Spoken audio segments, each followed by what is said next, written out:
Me llamo Amalia Torres. Tengo 63 años. La mayoría de las mañanas me despierto antes del amanecer. Preparo un té de manzanilla y escucho cómo la ciudad de Puebla despierta lentamente detrás de las cortinas. Siempre he querido las rutinas, esas pequeñas cosas confiables que hacen que la vida se sienta manejable. Después de que mi esposo falleció, ese sentido de orden me mantuvo firme, las cuentas pagadas a tiempo, el jardín podado, la despensa organizada por colores. Cuando tomé un trabajo de medio tiempo manejando las cuentas en la biblioteca pública de Cholula, no fue por los pesos. Solo quería sentirme útil otra vez. Últimamente, sin embargo, mi hijo Gabriel se había mostrado distante. Vivía conmigo después de que su negocio en el mercado de artesanías se desaceleró, prometiendo que sería temporal, pero los meses se alargaron y algo en su tono cambió. Empecé a notar impaciencia donde antes había cariño. Así que, un jueves por la noche, decidí ponerlo a prueba. Tal vez fue un impulso tonto, pero necesitaba saberlo. Estaba comiendo sobras en la barra de la cocina cuando lo dije: Gabriel, hoy me despidieron. Esperaba una mirada de sorpresa, tal vez una mano buscando la mía. En cambio, se quedó inmóvil. Dejó el tenedor con un ruido seco y dijo: claro, era de esperarse, murmuró. Has estado distraída por semanas. Parpadeé, desconcertada. Que soltó una risa seca, sin humor. Mamá, no tienes que fingir que todo está bajo control. Tal vez es hora de que dejes de tratar de demostrar que puedes con todo. Sus palabras cayeron sobre mí como piedras pesadas, cada una cargada con décadas de sacrificios invisibles que se desvanecían en el aire frío. Sus palabras dolieron más de lo que deberían. Esperé a que se suavizara, a que dijera que no lo decía en serio, pero no levantó la mirada. No quería que te preocuparas, dije en voz baja. Ya estoy preocupado, respondió cortante. No dejas que nadie te ayude y luego te desmoronas. Es agotador. Se me cerró la garganta. Quise decirle que no era cierto, que no había perdido mi trabajo, que de hecho esa mañana me habían ascendido hasta encargada de cuentas, pero la mentira ya se había escapado. Y ahora, confesar la verdad solo me humillaría más. Recogió su plato, lo enjuagó y salió de la cocina sin decir más. El sonido de su puerta al cerrarse en el piso de arriba retumbó en la casa como una sentencia. Me quedé sola junto al fregadero, con la luz de la estufa titilando contra la ventana. Afuera, la calle estaba silenciosa, bordeada por los mismos naranjos que mi esposo plantó hace décadas. Sus sombras se movían ligeramente con el viento, inquietas, inciertas, como se sentía mi hogar de repente. La cena del día siguiente fue como un trámite que todos nos sentíamos obligados a soportar. Gabriel estaba sentado frente a mí, desplazando la pantalla de su celular entre bocado y bocado de pollo recocido. Su esposa, Daniela, llenaba el silencio con preguntas corteses: cómo iba la biblioteca, si había visto las noticias sobre el nuevo parque en el centro de Puebla.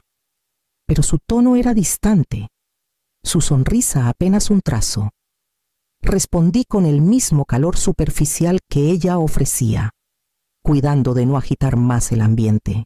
Cada sonido en la cocina se sentía amplificado: el roce de los tenedores, el zumbido del refrigerador, el suave golpeteo de sus uñas contra la mesa. Antes solíamos reír en esta mesa, cuando Gabriel era un niño que no podía quedarse quieto el tiempo suficiente para terminar su comida. Ahora, incluso respirar al mismo ritmo que él se sentía como una intromisión. Tal vez llegue tarde mañana, dijo Gabriel finalmente, con los ojos aún en su teléfono. Tengo una reunión sobre un nuevo proyecto. Daniela asintió y luego me miró. Qué bueno que estás tomando un descanso. Amalia, te lo has ganado. Sus palabras flotaron, demasiado ensayadas, como si ya creyera que estaba desempleada. Forcé una sonrisa y tomé otro sorbo de agua para no responder. Cuando me levanté para recoger los platos, mis ojos captaron algo medio escondido bajo una pila de correo, en la encimera un folleto brillante, del tipo que usan los agentes inmobiliarios para casas en venta. En la parte superior, en letras azules y audaces, decía Propiedades de la calle Hidalgo. La imagen de nuestra calle, nuestro hogar. Mirándome fijamente, que se sintió como un reclamo sobre la vida que había construido durante décadas. Mi corazón dio un pequeño vuelco inexplicable. Esa era nuestra calle, nuestro hogar. La imagen en la portada era de una casa parecida a la mía, pintura fresca, césped impecable. Esa calma perfecta que nunca revela quién tuvo que irse para que luciera así. Deslicé el folleto de nuevo bajo los sobres antes de que lo notaran. Daniela soltó una risa suave por algo que dijo Gabriel, un sonido ensayado que no llegó a sus ojos. Enjuagué los platos en silencio. El aroma a jabón de limón cortando el aire viciado. Por primera vez en años, la casa se sentía extraña, como si perteneciera a alguien más y yo solo estuviera de visita. Es curioso cómo las cosas pequeñas regresan a ti cuando el aire de tu propia casa se vuelve ajeno. La distancia no había aparecido de la noche a la mañana. Se había colado silenciosamente, con una cara conocida. Recordé la primera vez que lo noté. Gabriel había contratado a un plomero para arreglar el baño del segundo piso sin mencionármelo. Cuando le pregunté, dijo con ligereza: «Es más fácil si yo me encargo». «Mamá, no tienes que preocuparte». Me convencí de que era amabilidad, que solo quería ayudar, pero pasó una y otra vez cerraduras nuevas en la puerta trasera, pólizas de seguro renovadas sin mi firma. Cada vez me decía que no valía la pena pelear por eso. Luego estaba Daniela, siempre cuidadosa, siempre cortés, pero nunca cálida. Soltaba comentarios sobre cómo las casas grandes pueden sentirse solitarias o cómo las comunidades para jubilados son más seguras hoy en día. Sonreía al decirlo, pero había cálculo en sus ojos, como si estuviera midiendo cuánto resistiría antes de ceder. Esa tarde, mientras revisaba el correo, encontré un aviso de la Municipalidad de Puebla. Los impuestos de la propiedad estaban atrasados. La fecha en rojo tenía casi 3 meses. Mi nombre estaba impreso junto al de Gabriel, aunque nunca lo había añadido a la cuenta. Debajo, en otro sobre, ya abierto, había un recordatorio sobre facturas de servicios sin pagar. Una certeza helada se asentó. La vida que creía controlar había pasado silenciosamente a sus manos. Una claridad fría y lenta se instaló en mí. Gabriel debía estar interceptando las cartas. Más de una vez me había dicho: «Yo me encargo de las cuentas». «Mamá, deberías descansar». Me senté a la mesa de la cocina, con los papeles esparcidos frente a mí, la luz del sol derramándose sobre la tinta como una acusación.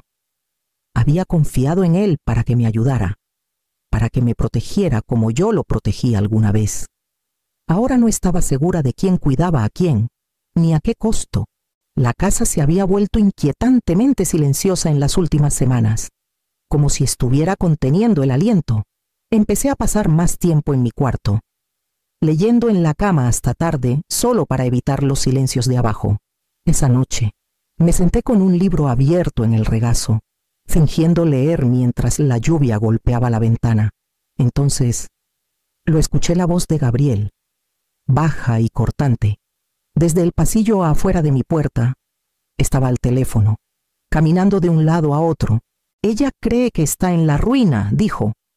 Su tono tenía esa impaciencia que usaba con contratistas o cobradores. «Pronto la haremos firmar». Mi pecho se apretó. Un momento después, la voz más suave de Daniela se coló por la rendija bajo la puerta, con una mezcla de diversión y alivio. Rió quedamente. «Lo estás manejando perfecto. Solo manténla tranquila». Me quedé helada, conteniendo la respiración para que ni el crujido del piso me delatara. Escuché el leve roce de papeles, el sonido de Gabriel abriendo el cajón de la cocina donde guardábamos los documentos de la casa.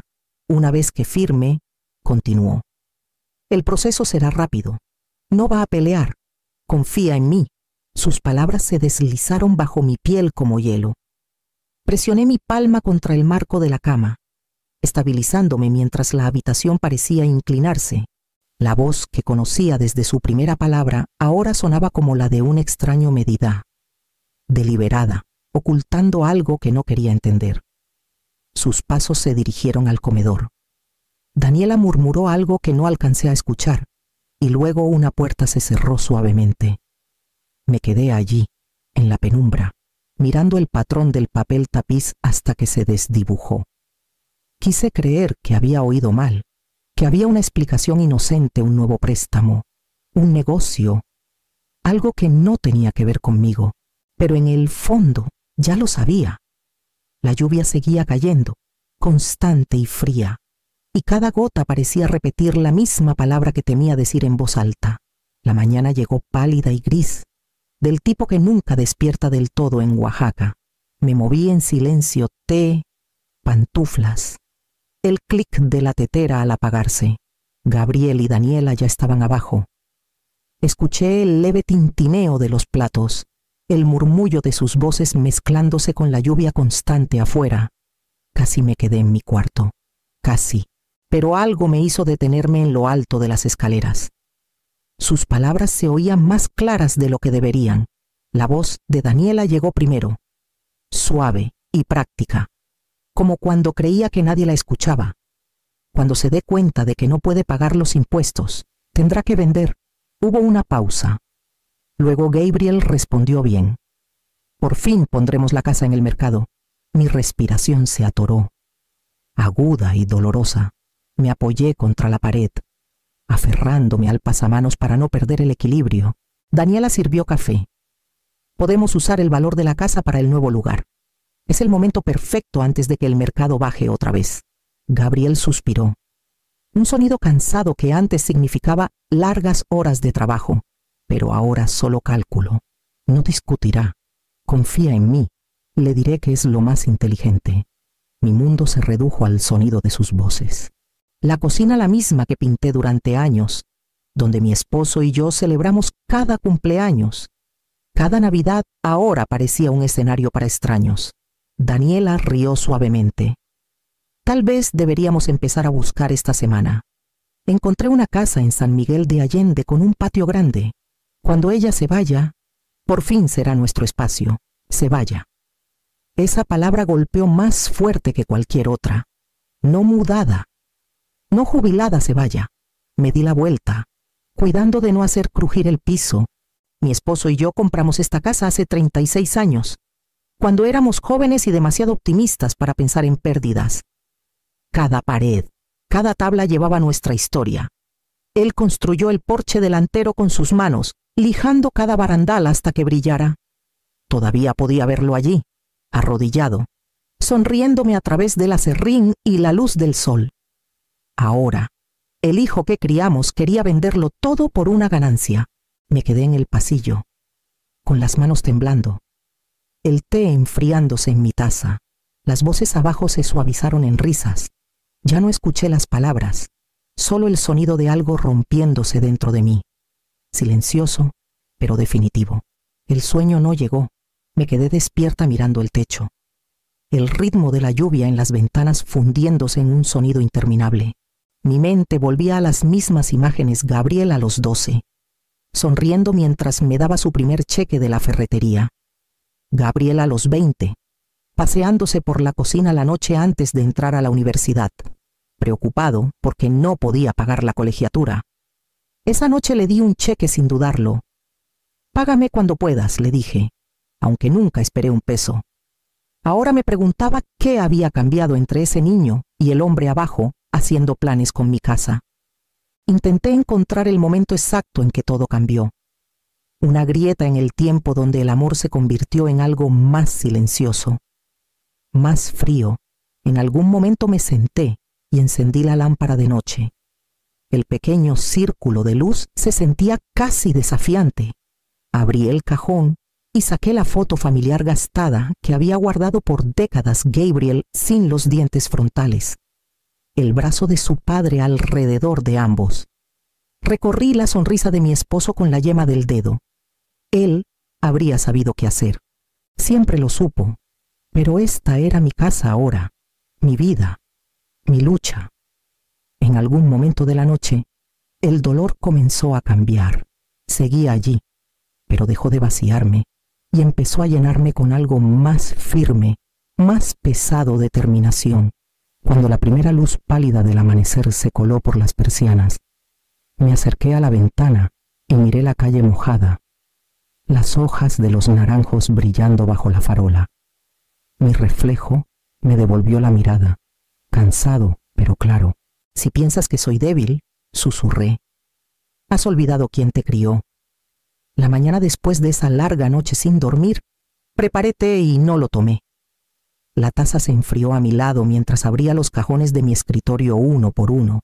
Durante años, había guardado cada registro, recibos, documentos de la hipoteca, formularios de impuestos, porque mi esposo siempre decía, el papel dice la verdad cuando la gente la olvida. A media mañana, la mesa estaba cubierta de carpetas amarillentas y ligas. Trabajé despacio, metódica, separando lo viejo de lo actual, revisando cada página en busca de lo que más necesitaba pruebas. Pruebas de que la casa no era de Gabriel, no de Daniela, sino nuestra, mía, en el fondo de una carpeta etiquetada Reparaciones del Hogar 2007. Encontré una copia notariada de la escritura, mi nombre y el de mi esposo, uno al lado del otro. Exhalé, la primera respiración que no dolió en días. Debajo, recibos de impuestos y registros de seguros que se remontaban a décadas, todos firmados por mí. Pasé horas organizándolos en un orden cuidadoso, hasta que cada hecho fuera claro e innegable. Cuando terminé, saqué mi celular y busqué entre mis contactos hasta encontrar el nombre de Patricia Gómez. Patricia y yo trabajamos juntas en la secundaria hace años. Ella manejaba las cuentas administrativas antes de pasar al derecho inmobiliario. Contestó al segundo timbre, su voz aún brillante y enérgica. Amalia, ¿cuánto tiempo le conté? Lo más simple que pude, lo que estaba pasando. Escuchó sin interrumpir. Cuando terminé, hubo una pausa. Hiciste bien en llamarme, dijo finalmente. Trae todos los documentos que tengas. Nos aseguraremos de que la casa se quede donde pertenece. Y actualiza tu testamento, pero hazlo en silencio. Esa palabra en silencio se quedó conmigo. Por la tarde, cambié las contraseñas de mi banco, aseguré mis ahorros y trasladé las carpetas más importantes a una caja de seguridad en la cooperativa de crédito. El empleado no hizo preguntas, y lo agradecí. Caminando a casa bajo la llovizna, me sentí más ligera. El miedo seguía allí, pero ahora tenía forma. Algo que podía sostener y enfrentar, por primera vez en semanas. No estaba esperando a que me lastimaran, estaba preparándome para estar lista. Lo llamaron una charla familiar. El mensaje de Daniela llegó a media mañana breve. Cortés e imposible de rechazar. Cena esta noche. Deberíamos hablar de algunas cosas sobre la casa.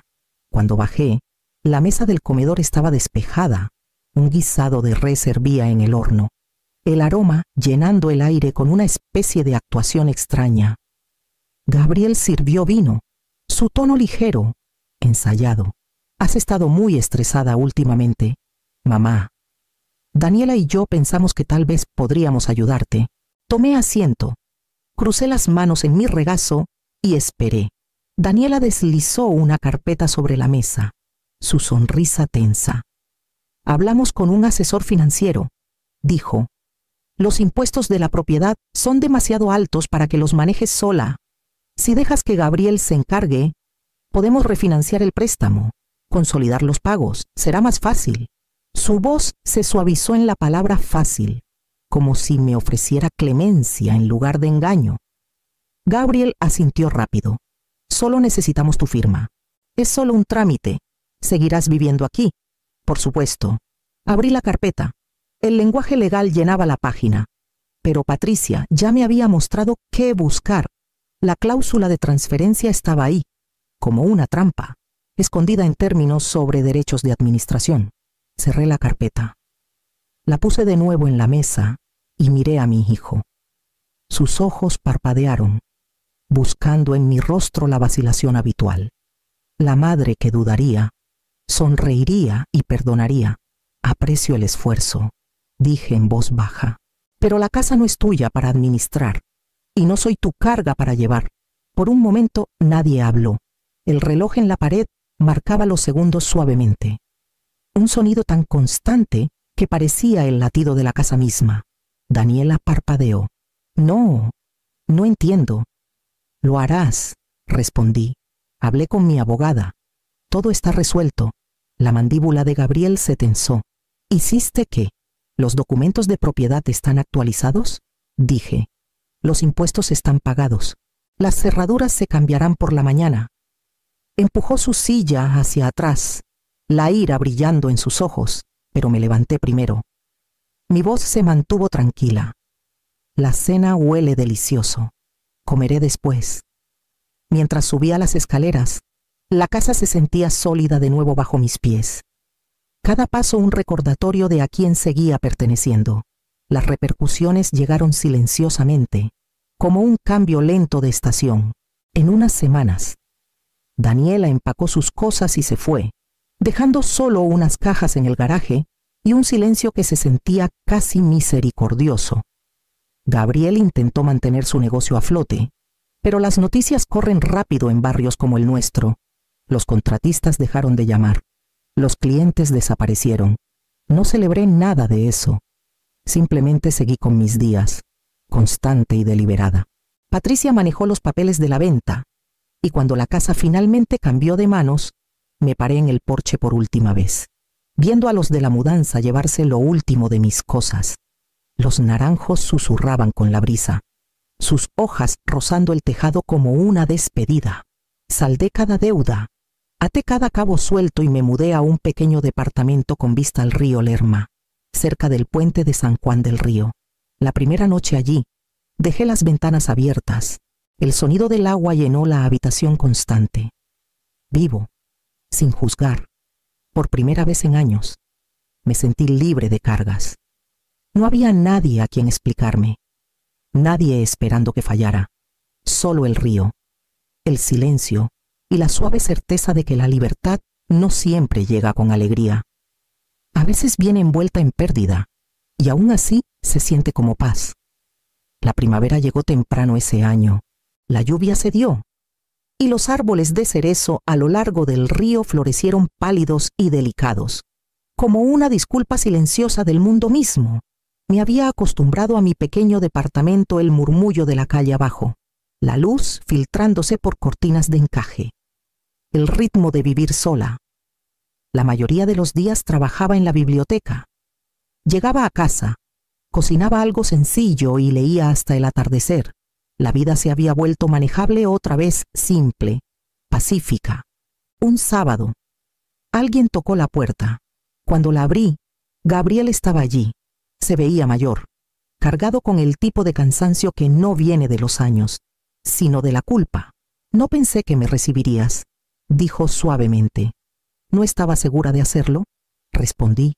Entró, echando un vistazo al pequeño comedor. Sus ojos se detuvieron en la foto enmarcada de su padre y yo junto a la estantería. Por un largo momento, ninguno habló. Luego, su voz rompió el silencio. Nunca quise tu dinero, mamá. No, dije en voz baja. Querías mi silencio. Bajó la cabeza. Lo siento. No quedaba nada que discutir, nada que defender. Extendí la mano. Toqué la suya brevemente. Lo sé. Cuando se fue, el sol ya se había puesto. Me paré junto a la ventana, viendo el río capturar los últimos hilos de luz. Luego caminé al porche y encendí la pequeña lámpara que traje de la casa vieja, la que solía brillar en las largas noches de espera. Su brillo se extendió suavemente por el cristal. Susurré al aire tranquilo.